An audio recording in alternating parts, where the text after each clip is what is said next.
Depreciation சாப்டரில் ஒரு machine வாங்கிட்டு அதுக்கப்புறம் அதில் ஒரு பார்ட் ஆஃப் த மிஷின் இல்லாட்டி 1/3 ஆஃப் த மிஷின் செல் பண்ணுவாங்க. அப்புறம் இன்னொரு மிஷின் வாங்குவாங்க.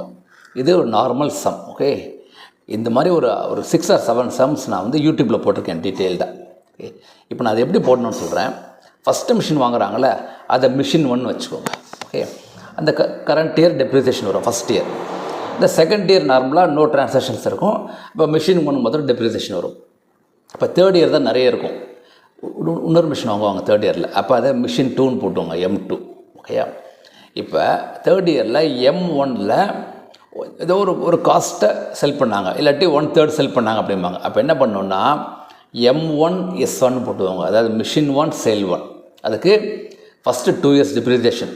ஓகே, அப்புறம் அந்த கரண்ட் இயரில் டியூரிங் தி இயர் விற்றா அதை டெப்ரிசியேஷன் ப்ளஸ் எவ்வளோக்கு விற்றாங்க ப்ளஸ் கேஷ் கலெக்டட். இந்த 4த்தையும் கம்பேர்